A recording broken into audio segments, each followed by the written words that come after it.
임대차 계약이 종료됐음에도 집주인 전세금 돌려주지 않는 경우 혹은 돌려주지 못하는 경우 어떻게 해야 되나에 대해서 복잡하니까 오늘은 딱 두 가지만 그렇죠. 기억하시라고 말씀드리고 싶습니다. 기억하시면 될 것 같습니다.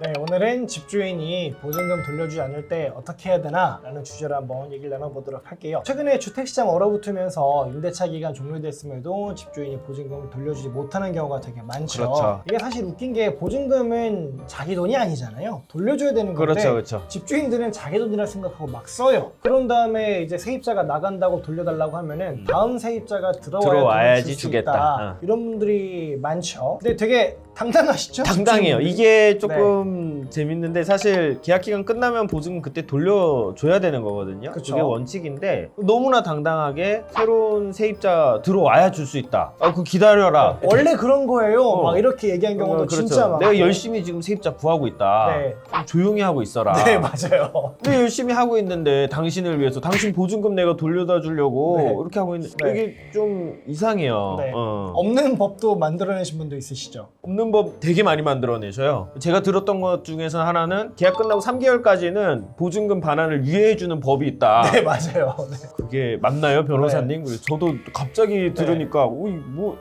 이게 너무 당당하게 하니까 아니 그런 것도 모르냐, 뭐 사회 경험이 적어서 모르냐. 맞아요. 원래 임대차 끝나면은 3개월 동안은 보증금 돌려주는 거 유예해주는 법이 있다 이러니까 너무 당당하게 얘기하니까 저희조차도 없죠. 그런 법이 있었어? 이러면서 찾아봤는데 당연히 그런 법 없죠. 없죠. 네, 계약 종료와 동시에 바로 줘야 됩니다. 그래서 임대차 계약이 종료됐음에도 집주인 전세금 돌려주지 않는 경우 혹은 돌려주지 못하는 경우 어떻게 해야 되나에 대해서 복잡하니까 오늘은 딱 두 가지만 그렇죠. 기억하시라고 말씀드리고 싶습니다. 딱 두 가지가 뭘까요? 첫 번째는 계약 종료되기 전에 이거 딱 상황 돌아가는 거 보니까 못 받겠네 네, 싶으면은 이제 내용 증명 보내시는 게 좋아요. 그렇죠. 네네네. 그리고 계약이 끝난 다음에는 임차권 등기 명령이라 그래서 이 네네네. 두 가지 내용 증명과 임차권 등기 명령만 기억하시면 될 것 같습니다. 자, 그럼 내용 증명 왜 보내야 될까요?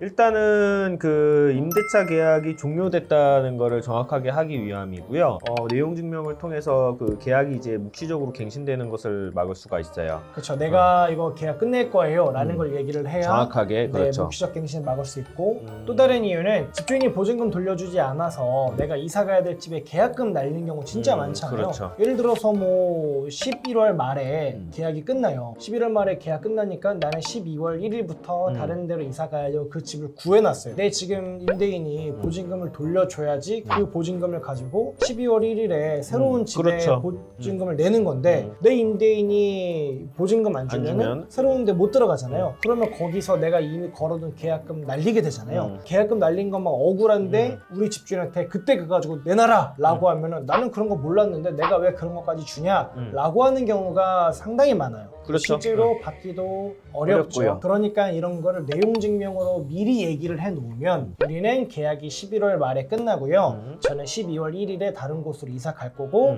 현재 거기에 계약금 얼마 걸어둔 상태예요. 집주인분께서 저한테 보증금 주지 않으시면은 저는 새로운 집에 못 들어가고 그럼 계약금 날려요 라는 걸 내용 증명으로 보내 놓으면은 내가 나중에 계약금 날리게 됐을 때 지금 집주인한테 손해배상을 청구할 수 있다라는 거죠. 그러니까 이제 이 상대방에게 발생하는 손해를 임대인이 미리 알고 있었느냐 여부가 이제 재판 과정에서는 중요해서 그렇죠, 맞아요. 네. 사전에 요런 내가 사정이 있고 네. 당신이 이거를 보증금 제때 돌려주지 않으면 난 손해를 입는다라는 거를 다양한 사정들이 있다면 그걸 미리 다 알려놓는 게 중요합니다. 그러면은 계약이 끝났는데도 돈을 주지 않으면 임차권 등기 명령을 할 수 있잖아요. 네. 먼저 임차권 등기 명령을 왜 해야 될까요? 전입신고를 하고 계약서의 확정일자를 받고 이제 그 인도를 받게 되면 임차인들은 우선 면제권하고 대항력을 가질 수 있잖아요. 네. 그런데 딴 데로 그냥 이사를 나가버리고 전입신고한 거를 다른 주소지로 바꿔버리면은 요 권리들이 없어진단 말이에요. 그쵸. 그럼 보증금을 못 받은 상황에서 난 이사는 나가야 되는데 이 권리들은 사라지고 이게 너무 부당하니까 이제 임차권 설정 등기를 하게 되면은 그 권리들을 그대로 유지를 할 수가 있게 되는 그렇죠. 것이죠. 이사 가고 내가 전입신고 다른 데다 해도 그 그렇죠. 권리가 여전히 유지가 된다는 거죠.